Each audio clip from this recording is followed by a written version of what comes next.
오늘의 사연 시작합니다. 안녕하세요. 저는 30대 초반 평범한 직장인입니다. 최근에 돌이킬 수 없는 큰 실수를 하는 바람에 조언을 구하고자 사연을 보냅니다.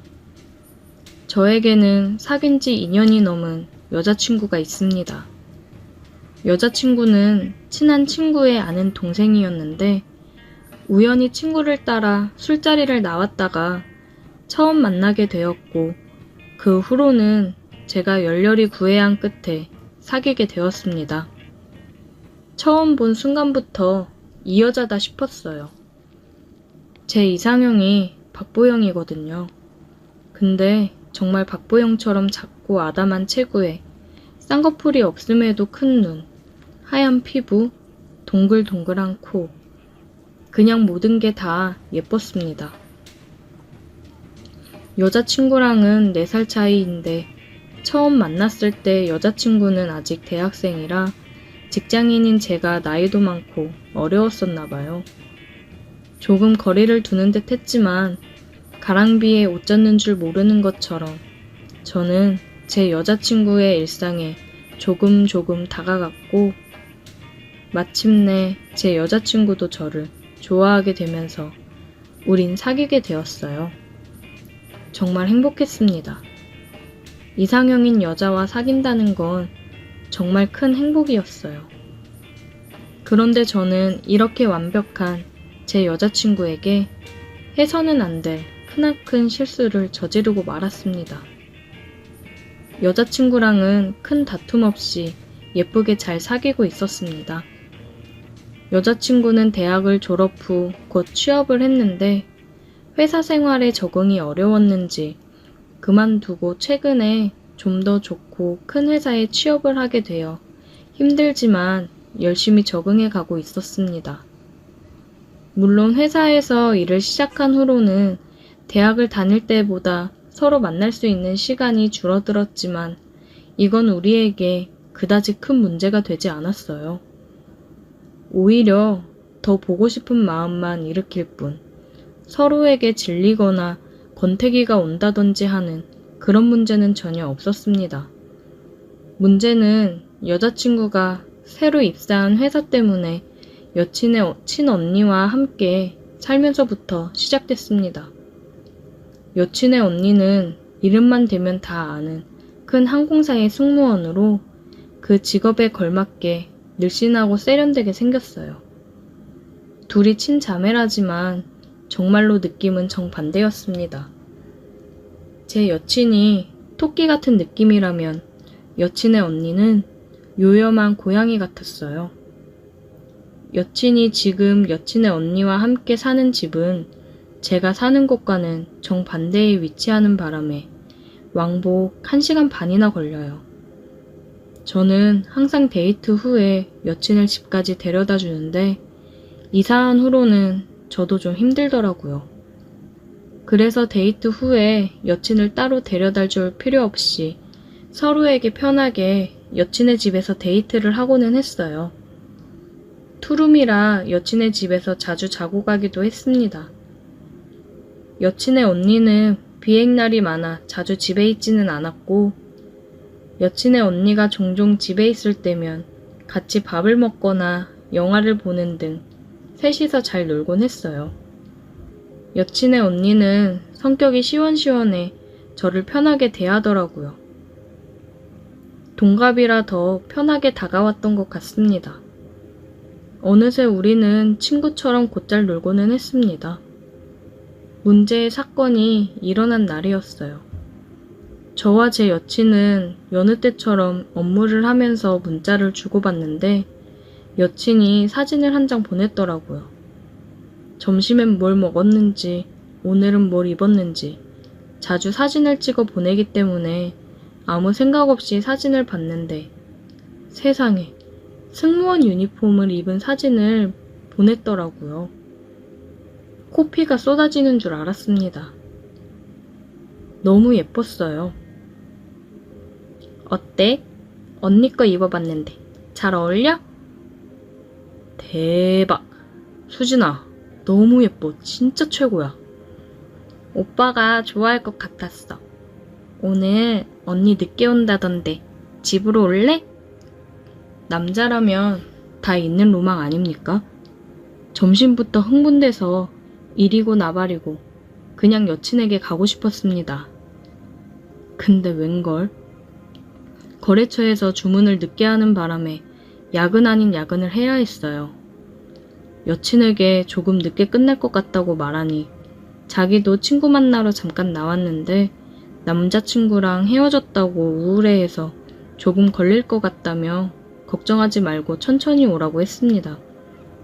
저는 부랴부랴 일을 마치고 여친의 집으로 달려갔습니다.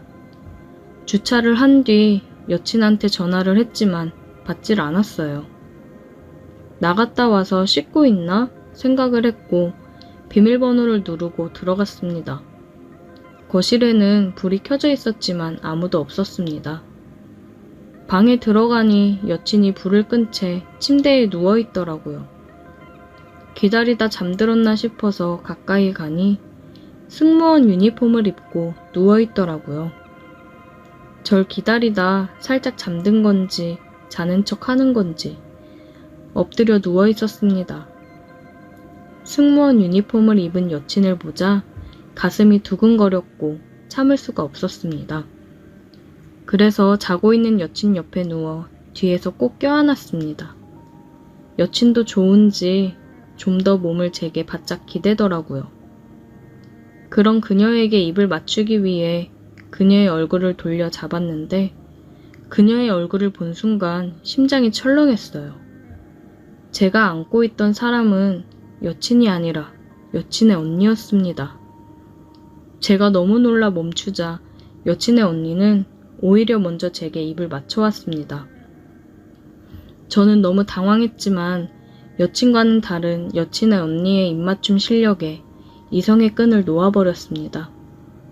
그렇게 저는 여친이 없는 동안 여친의 언니와 돌이킬 수 없는 실수를 저질러 버렸어요. 일을 끝낸 후에 여친의 언니는 오랜만에 해서 좋았다며 근데 이제 곧 동생이 올 테니 넌 가보는 게 좋겠다고 말하며 욕실로 들어갔어요. 전 심란한 마음을 뒤로한 채 도망치듯 그 집에서 나왔습니다. 집에 가는 길에 여친에게 전화가 왔지만 받지 않았어요. 여친은 친구가 너무 울어서 빨리 올 수가 없었다며 이제 집에 가고 있다고 미안하다고 많이 기다렸냐며 연락을 해왔습니다. 여친의 전화가 계속 오길래 피곤해서 퇴근 후 집으로 바로 왔다고 걱정 말라고 문자를 남겼습니다. 죄책감에 도저히 여친의 전화는 받을 수가 없더라고요. 그렇게 한 일주일은 그냥 문자만 하며 여친을 피해 다녔습니다. 갑자기 이러니 당연히 여친도 속상해 하더라고요. 여친을 어떻게 대할지 몰라 무작정 피하기만 했더니 여친이 결국 회사 앞으로 찾아왔더라고요. 그동안 걱정이 많았는지 얼굴이 헬쓱한 게 마음이 아팠습니다. 그렇게 근처 카페에 들어가 대화를 나눴습니다. 여친은 자기에게 실증이 난 거냐며 울먹이며 말하는데 그 모습에 정말 가슴이 찢어지는 것처럼 아팠습니다. 하지만 여친의 언니와 있었던 일을 절대로 말할 수가 없었어요. 그래서 그냥 집안에 힘든 일이 있어서 혼자 있을 시간이 필요했다며 걱정시켜서 미안하다고 여친을 달랬습니다. 그렇게 오랜만에 여친을 만나 화해의 키스를 하고 여친을 집으로 데려다 줬어요. 여친이 잠시 들어와서 언니랑 인사도 하는 겸 쉬고 가라고 했지만 피곤하다며 거절했습니다. 여친의 언니를 만나는 것도 그 집에 다시 들어가는 것도 다 두려웠어요. 혹시라도 여친이 여친의 언니와 제 사이에 이상한 낌새를 눈치채기라도 하는 날에는 전 여친을 잃을 수 없었습니다. 그렇게 그 후로는 여친을 집까지 데려다 주기만 할 뿐 절대 집에 들어가지 않았어요.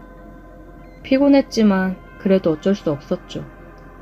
여느 때와 마찬가지로 여친을 데려다 주는데 마침 여친의 언니도 집에 들어가는 길이라 마주쳐 버렸어요.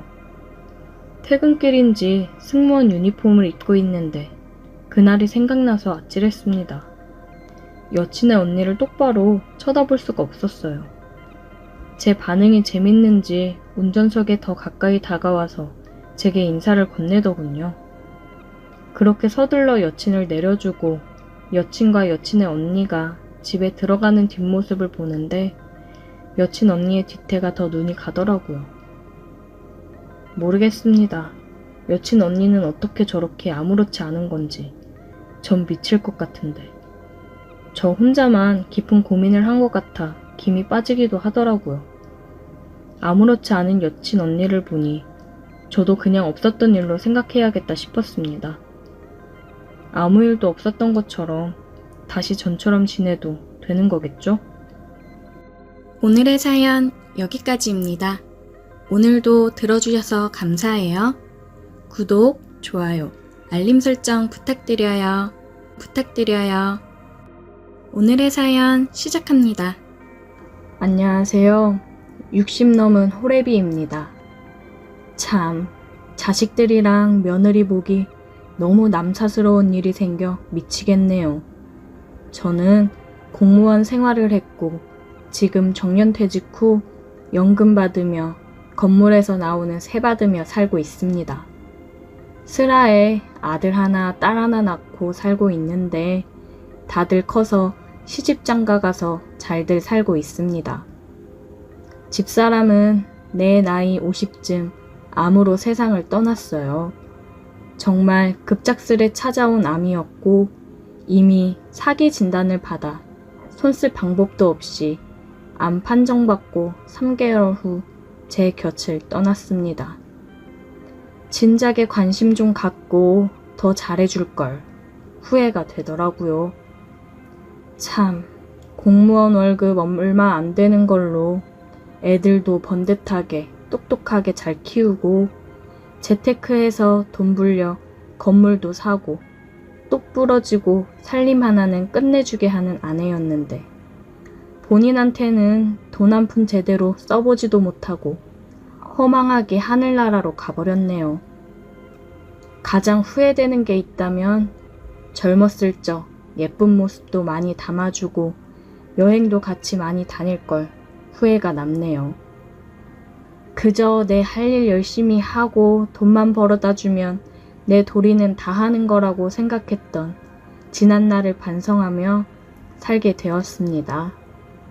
아무래도 집사람을 떠나보내고 자식들이 걱정이 되는지 번갈아가며 집에도 자주 들르고 딸이랑 며느리가 반찬도 해다주고 살뜰히 챙겨주었어요. 늙은이 챙기기 다들 사는 게 바빠 힘들 텐데 이렇게 챙겨주니 고마웠습니다. 아들은 자기가 모시고 살겠다며 집으로 들어오라고 하는데 그게 어디 쉽나요? 며느리도 저를 많이 챙기고 잘해주는 걸 알지만 같이 살게 되면 그건 또 다른 문제라고 생각하기 때문에 나는 더 늙어서도 니들한테 신세 안 지고 요양원 가서 살 거니 내 신경 쓰지 말고 살라고 했습니다. 같이 안 산다고 해서 그런지 더 자주 찾아오고 같이 저녁을 먹고 가고 그랬어요. 그 마음이 참 고마웠죠. 그러다 빌라 한 곳 세입자가 계약이 만료되어 나간다고 해서 새로운 세입자를 구했는데 부동산에서 처음 봤을 때부터 사람이 참 싹싹하고 예의도 바르더라고요. 좋은 집에서 좋은 기운 받아 행복해졌으면 좋겠다고 처음 본 날부터 본인에 대한 얘기를 하는데 뭔가 사연이 많은 여인이구나 생각을 했습니다. 계약을 하고 나오는데 그 여인이 저를 불러 세웠어요. 저 사장님, 저랑 커피 한잔 하실래요? 나랑 커피요? 괜찮수다. 그러지 말고 제가 사드릴게요. 이렇게 좋은 집 싸게 내주셔서 감사해서 그래요. 늘 지루하고 똑같던 일상이었는데 커피를 마시자고 하는 여자가 있으니 혹해서 그럼 한 잔 마시러 가보자고 했습니다. 근처 카페에 가서 차 한잔하며 얘기를 나눴는데 아까보다 더 자세히 본인에 대해 얘기를 하더라고요. 실은 남편이 바람나서 이혼하고 혼자 지낼 생각하니 막막했거든요. 근데 좋은 집 싼 가격에 월세 내주시고 이 집을 본 순간부터 뭔가 제가 앞으로 잘 살아갈 수 있을 것 같은 희망 같은 게 생겼다고 해야 되나? 그렇더라고요. 이전 세입자분이 굉장히 잘 돼서 나갔다면서요? 아, 맞아요. 그 청년이 시험 합격해서 변호사가 된다지 아마. 저도 앞으로 좋은 일들만 있었으면 좋겠네요. 사장님이 아빠 같고 너무 편해서 저도 모르게 자꾸 얘기를 하게 되나 봐요. 어릴 적에 부모님 두 분 다 일찍 돌아가시고 친척 집에 얹혀 살면서 눈칫밥 먹으며 살았거든요. 제 인생은 왜 이렇게 불행한 걸까요? 여인의 말을 듣는데 우리 며느리 또래 같은데 참 안쓰럽다는 생각이 들었습니다. 그래서 곧 좋은 날이 올 거라며 위로를 해주었지요. 그러다 그 여인이 종종 이렇게 얘기하며 지내도 괜찮냐고 하더라고요. 그래서 힘들거나 그러면 언제든 얘기하라고 했습니다. 그 여인은 앞으로 같이 식사도 하고 커피도 마시고 가끔씩 소주 한 잔도 같이 하자고 하더라고요. 그렇게 젊은 친구를 하나 사귄 느낌이었어요. 내가 혼자 있는 걸 아니 반찬도 해다 주고 가끔 집에 와서 살림도 해주고 그러더라고요. 괜찮다며 한사코 거부했지만 자기가 해주고 싶어서 그런 거라며 그러더라고요. 그렇게 한 달쯤 친구처럼 지내는 관계가 지속되었습니다. 그러면서 점점 뭔가 사귀는 연인들이 할 법한 스킨십을 살짝씩 해온다던가 그랬어요. 이 여인이 나를 남자로서 보는 건가 하는 생각에 빠졌을 때 우리 집에서 저녁을 먹으며 술 한잔을 하다 나를 남자로 생각하고 있다는 게 확실해졌습니다. 소주를 둘이서 3병쯤 마셨을까요? 취해서 그런지 평소보다 스킨십이 더 많아졌고 저도 술 기운을 핑계로 받아주고 있었습니다. 그러다 여인은 저에게 자기를 어떻게 생각하냐고 묻더라고요. 영감님은 나 어떻게 생각해요? 어떻게 생각하긴 좋은 친구라고 생각하지. 정말 좋은 친구, 그게 다예요? 그러면서 제게 입을 맞추었습니다. 집사람과 사별하고 얼마 만에 여자와의 입맞춤인지 정신이 나갈 것 같더라고요. 그 여인은 더 적극적으로 내게 다가왔고 여인의 주도하에 우리는 뜨거운 밤을 보냈습니다. 다음날 술이 깨고 정신을 깨보니 이게 무슨 상황인가 아차 싶었어요. 나이 차이 많이 나는 이 여인과 뭘 어찌하자고 이런 짓을 했는지 아차 싶더라고요. 영감님 일어났어요? 아, 잘 잤는가? 아, 영감님이랑 이렇게 안고 있으니까 너무 좋다. 우리가 이러면 안 되는 게 아닌가 얘기를 하니 자기를 가지고 논 거냐며 엉엉 울더라고요. 자기는 진심으로 사랑해서 그런 건데 나는 그런 게 아니었냐며 우리가 여태 함께 밥 먹고 술도 마시고 진솔한 얘기도 하고 그랬던 건 도대체 뭐였냐며 울었습니다. 저는 당황을 했고 나를 사랑한다는 이 여인의 말을 철석같이 믿었지요. 그러다 모든 진실을 알게 되었습니다. 하루는 며느리가 친정에서 게장을 보내줬다며 집으로 가지고 찾아왔어요. 여인이 일 마치고 저녁에 집에 온다고 했는데 며느리가 와 있으니 다음에 오라는 얘기를 미처 하지 못했습니다. 아버님 좋아하시는 간장게장이에요. 제가 저녁 준비할게요. 그이도 일 끝나고 여기로 바로 오기로 했어요. 간장게장이 실하니 맛있겠네. 내가 알아서 챙겨 먹으마. 집에 가서 애들이랑 아범이랑 먹어. 애들은 친구들이랑 저녁 먹고 학원 간대요. 오랜만에 아버님이랑 저녁 먹고 가려고요. 며느리를 돌려보내려던 찰나 여인이 집으로 들어왔어요. 영감님, 저 왔어요. 참 난감하게 됐구나 생각을 하던 중에 며느리가 깜짝 놀라며 얘기를 하더라고요. 뭐야? 미진이 네가 왜 여기 있어? 어머, 선미야. 둘이 아는 사이니? 제 친구예요, 아버님. 이게 지금 무슨 상황이에요? 친구라고? 많이 놀랐지? 실은 우리 좋은 마음으로 만나고 있는 사이다. 참, 얘기하려고 했는데 나이 차이가 많이 나다 보니까 남사스러워서 말을 못했다. 네? 그게 무슨... 김미진, 네가 얘기해봐. 지금 이거 무슨 상황이야? 선미야, 그게 우연히 영감님 만났는데 어쩌다 보니 서로 마음이 맞아 이렇게 됐네. 너희 시아버지인 줄 정말 몰랐어. 아버님, 죄송하지만 저 이 만남 절대 반대예요. 아버님, 쟤랑 만나시면 안 돼요.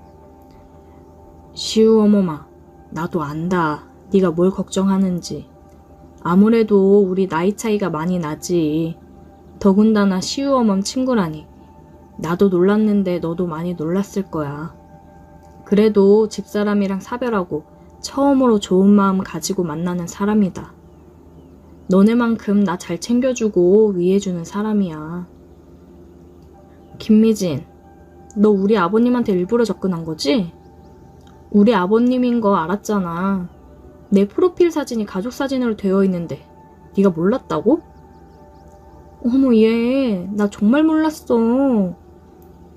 그래, 우리 그냥 빌라 세입자로 와서 부동산에서 처음 만난 거야. 아버님, 이런 말 정말 죄송한데요. 제 일부러 아버님 재산 보고 접근한 거 맞아요. 제 바람나서 남편한테 쫓겨났고요. 제가 한번 아버님 얘기한 적 있어요. 나이도 있으시고 해서 모시고 살고 싶은데 아버님이 불편하신지 싫어하신다고요. 연금이랑 건물 있으시니 노후 걱정은 없는데 그래도 옆에서 같이 살면서 챙겨드리고 싶은데 마음처럼 쉽지가 않다고 얘기했던 적 있거든요. 어쩐지 그때 어디 건물인지 꼬치꼬치 캐묻고 요즘은 시아버지들도 혼자 살고 싶어 하지 며느리랑 같이 안 살고 싶어 한다고 하더니 너 이래서 그랬던 거니? 잠깐, 그게 무슨 소리냐?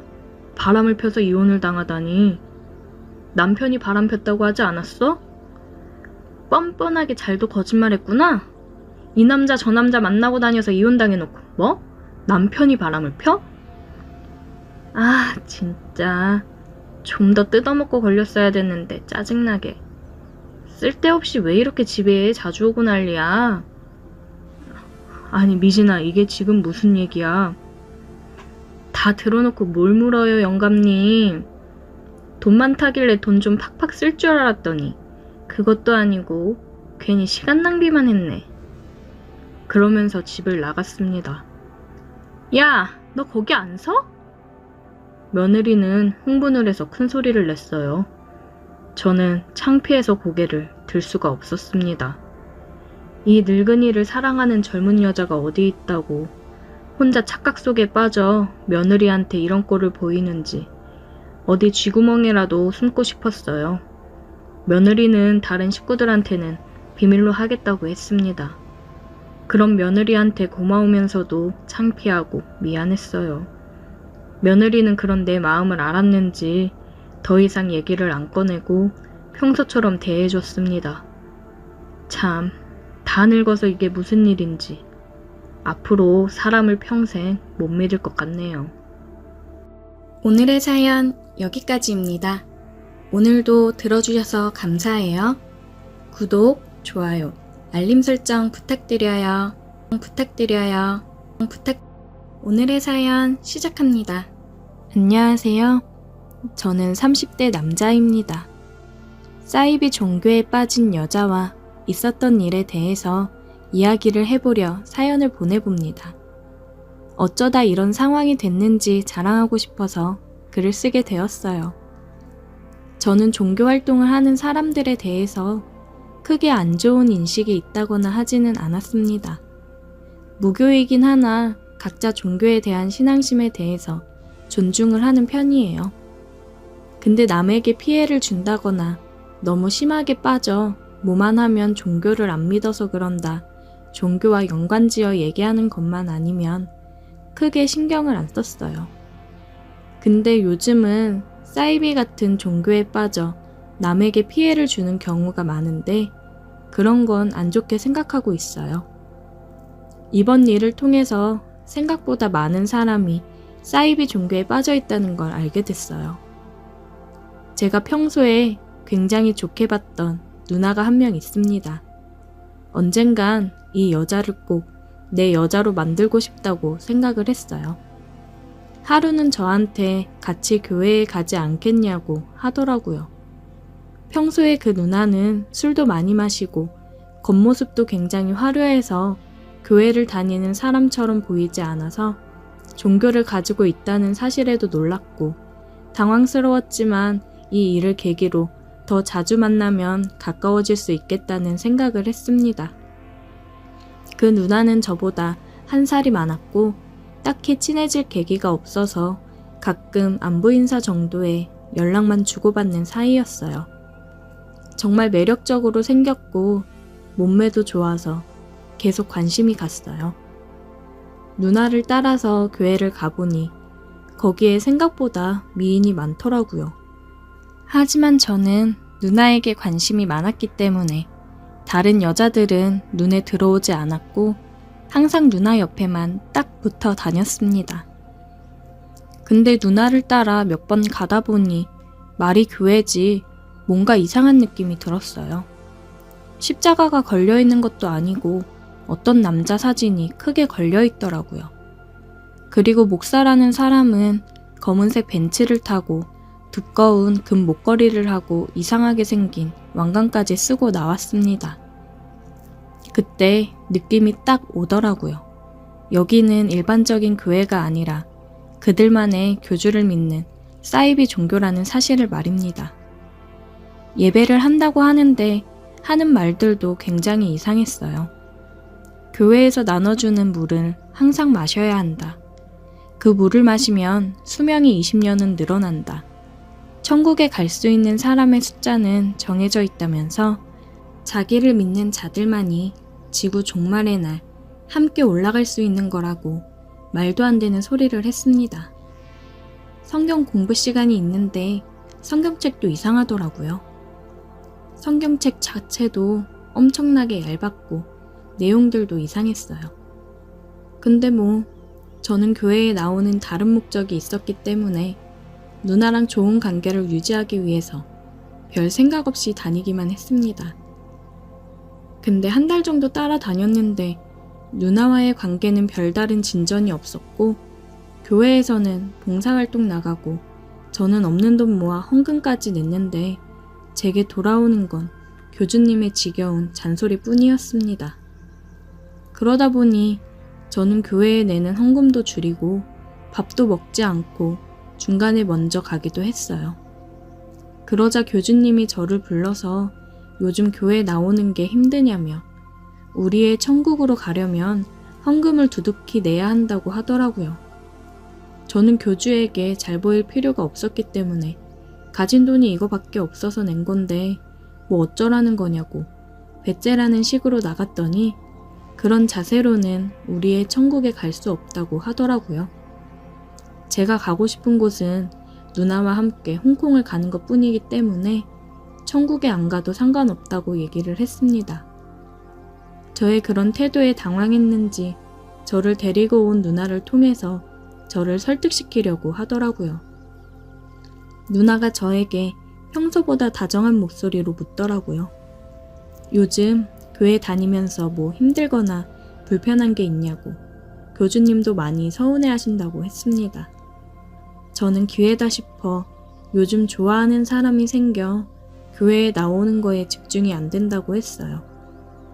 그러자 누나는 그게 누구냐면서 우리 교회는 서로 교제하는 걸 아주 적극적으로 추천한다고 한번 꼬셔보라고 하더라고요.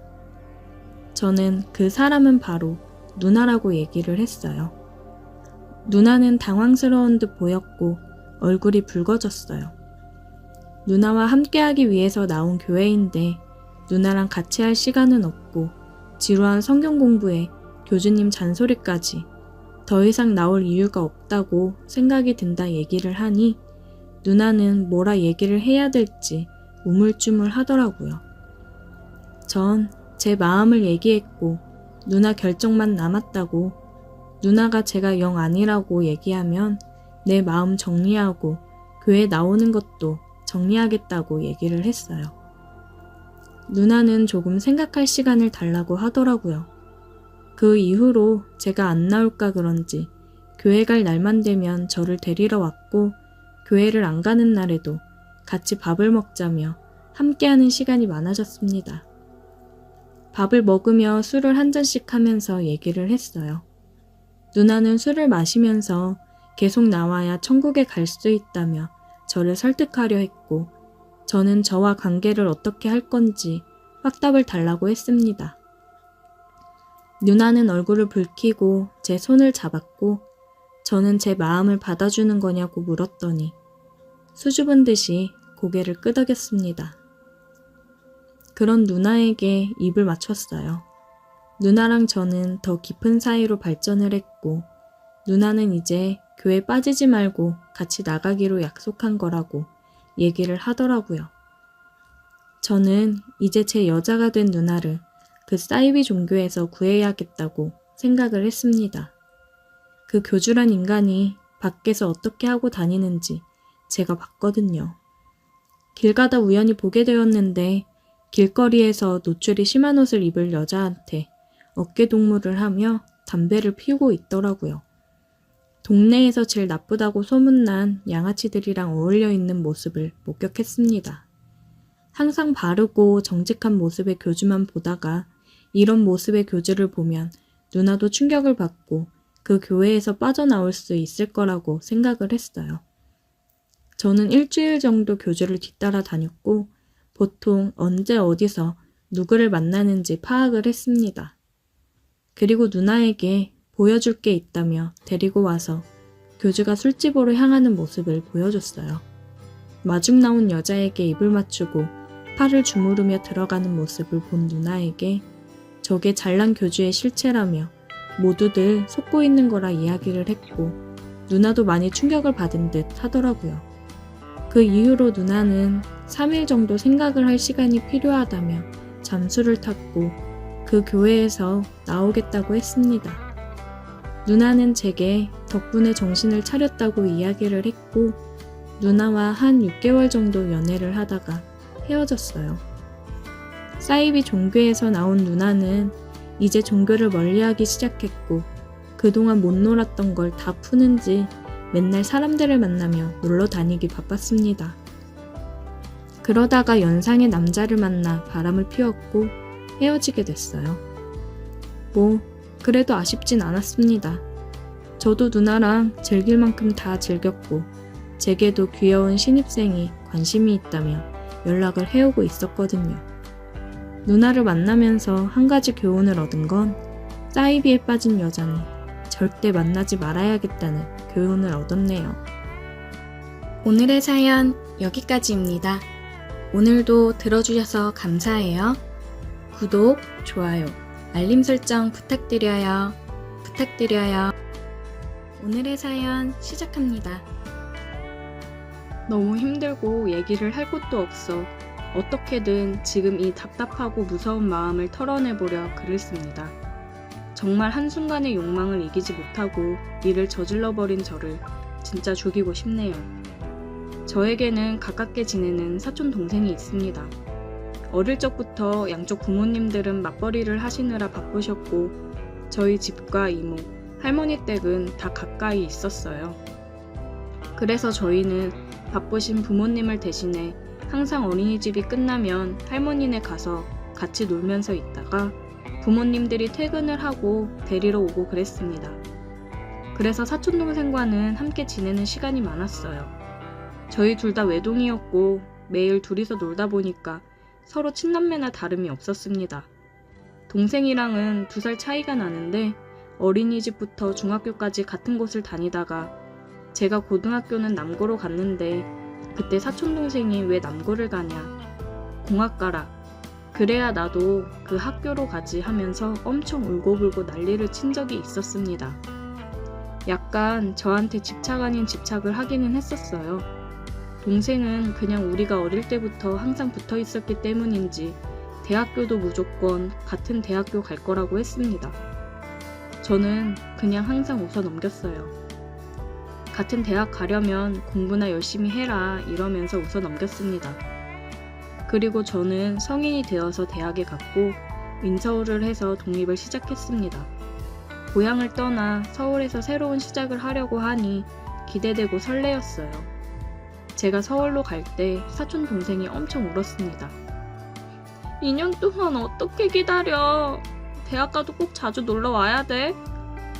울지 마. 서울 놀러 오면 되지. 조금만 기다려. 나도 꼭 오빠가 간 대학 갈 거야. 그래, 너도 조금만 더 열심히 하면 나랑 같은 대학 갈 수 있어. 지금도 충분히 잘하고 있으니까 잘 될 거야. 제가 대학을 잘 간 편이라 더 열심히 공부해서 같은 대학 오라고 응원을 해줬습니다. 그렇게 저는 즐거운 대학 생활을 하고 있었고 학창시절 연애를 몇 번 했지만 대부분 얼마 못 가 이별을 통보받았어서 제대로 된 연애를 못 해봤습니다. 그래서 대학 가면 제대로 된 연애를 해보자 싶어서 소개팅도 많이 나가고 그랬어요. 그러다 마음에 드는 여자를 만나서 6개월간 연애를 했습니다. 그렇게 행복하게 연애를 하고 있었고 사촌 동생한테 연락이 왔어요. 오빠! 나 오빠랑 같은 대학 합격했다? 나도 이제 곧 서울 가니까 기다려. 그리고 나도 서울 가면 자취해야 되는데 그냥 오빠랑 같이 살까? 와, 축하해. 너 진짜 열심히 했구나. 근데 아무래도 같이 사는 건 좀 불편할 것 같아. 여자친구가 집에 자주 놀러 오기도 하고 다른 사람이랑 같이 지내는 건 나도 조금 불편해서. 지금 여자친구 때문에 나랑 같이 못 산다는 거야? 나랑 같이 지내면 월세도 아끼고 좋은데. 너무해, 오빠. 동생이 울어서 조금 당황했습니다. 미안해, 유산아. 나도 혼자 지내다 보니까 혼자 있는 게 편하고 집에 여자친구뿐 아니라 친구들도 자주 와서 놀 때도 있고 술 먹고 자고 가는 친구들도 있고 그래서 많이 불편할 것 같아서 그래. 전화를 끊고 나서 사촌 동생도 잠잠했고 저도 알바하면서 학교를 다니고 있었는데 몇 달이 지나고 사촌 동생이 서울이라고 연락이 왔더라고요. 오빠, 나 다음 주면 이사해. 그래서 오늘 이사할 집 다시 보고 청소도 할 겸 서울 왔어. 집 구했어? 어디쯤으로 구했어? 그건 이따가 보면 알 거야. 이따 보면 알 거라는 말만 남기고 전화를 끊었어요. 저는 알바 끝나고 집에 도착해서 비밀번호를 누르고 있는데 옆에서 사람이 나오더라고요. 사촌동생이 나와서 깜짝 놀랐습니다. 짠! 나 옆집으로 이사 왔지롱. 마침 집 나온 거 있길래 바로 계약했어. 잘했지? 옆집에 오빠 있으니까 무섭지도 않고 든든할 것 같다. 아, 응, 잘했네. 깜짝 놀랐다. 처음 독립해서 시작하는 타지 생활이니 무서울만 하지 싶어 옆집으로 이사 왔다니 다행이다 싶었습니다. 일주일이 지나고 사촌 동생은 이사를 왔고 저는 이사를 도와주고 점심을 같이 먹었습니다. 집 주변 구경 좀 시켜달라고 해서 구경하고 근처 맛집에서 맛있게 점심을 먹었어요. 그리고 저는 여자친구를 만나러 가야 된다고 하니 못 가게 하더라고요. 여자친구랑 요즘 사이가 별로 안 좋아서 가봐야 된다고 했습니다. 권태기가 온 건지 여자친구가 연락도 뜸하고 요새 계속 바쁘다면서 못 만났었거든요. 그렇게 저는 여자친구를 만나러 갔습니다. 만나러 갔는데 여친이 헤어지자고 하더라고요. 다른 남자가 생겼다고 미안한데 헤어지자더군요. 잘 지내라면서 갔습니다. 요즘 마음이 떠난 것 같긴 했지만 다른 남자가 생겨서 그런 거라고는 생각을 못했는데 갑작스러운 이별 통보에 많이 힘들었습니다. 그렇게 저는 며칠간 술을 엄청 먹으러 다녔어요. 사귄 기간이 엄청 길거나 한 거는 아니었지만 제가 처음으로 오래 사귄 여자이기도 했고 많이 좋아해서 그런지 이별 통보를 받으니 마음이 많이 아프더라고요. 그렇게 저는 매일 부어라 마셔라 했습니다. 하루는 집에서 혼자 술을 먹고 있었어요. 사촌 동생이 집으로 찾아왔습니다. 제가 많이 힘들어하니까 같이 술 마셔주겠다고 왔더라고요. 여자친구랑 헤어졌다고 이렇게 공상인 모습 보여주기 쪽팔리다야. 원래 사람이 사랑에 있어서는 다들 한없이 약해지고 그러잖아. 괜찮아, 이해해. 동생이 위로해주면서 같이 술을 마셨어요. 자기 성인 되고서 지금 처음으로 술 먹는 거라고 하더라고요. 근데 술을 꽤나 잘 마셔서 놀랐습니다. 사촌 동생이 위로를 잘해주어서 저는 계속 신세한탄을 하면서 술을 마셨어요. 제가 너무 힘들어하면서 술을 많이 마시자 저를 안아주면서 그러더라고요.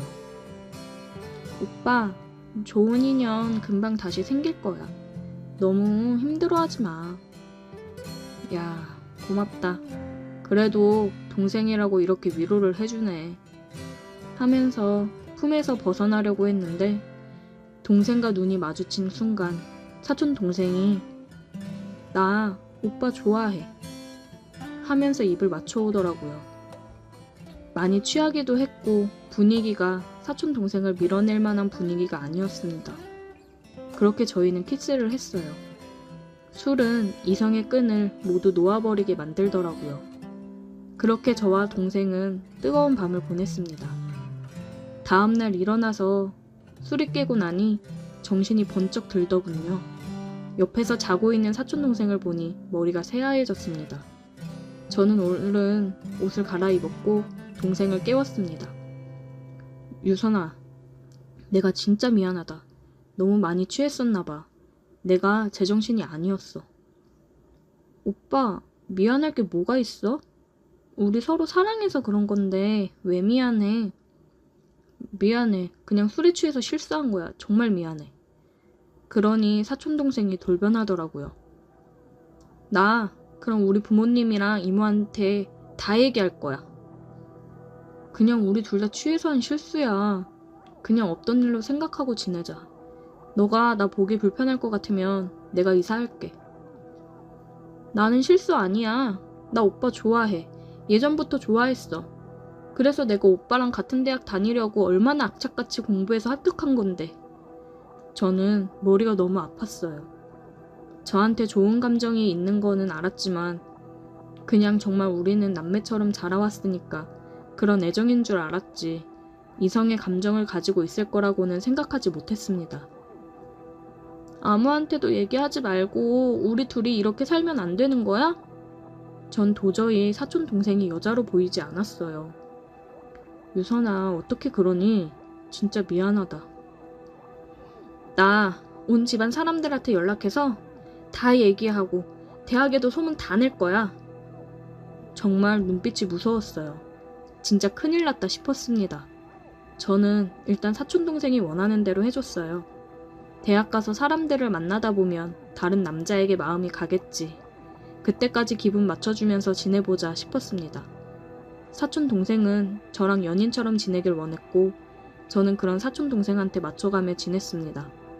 사촌동생은 자주 하기를 원했어요.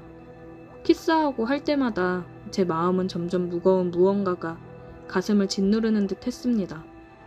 저는 계속해서 정말 후회하지 말고 다시 한번 잘 생각해보라며 설득했지만 그럴 때마다 사촌동생은 저를 협박했습니다. 정말 시간이 지날수록 무서워졌어요. 이 관계를 계속 유지하는 게 맞는 걸까요? 어디 멀리 해외라도 가고 싶은데 그래도 쫓아올 것 같고 떠난다고 한들 가만히 있지 않고 저를 쓰레기로 만들 게 분명하니 이러지도 저러지도 못하고 죽겠습니다. 제가 어떻게 해야 되는 걸까요? 정말 술 취해 한순간의 실수로 제 인생은 나락으로 빠졌습니다. 오늘의 사연 여기까지입니다. 오늘도 들어주셔서 감사해요. 구독, 좋아요, 알림 설정 부탁드려요.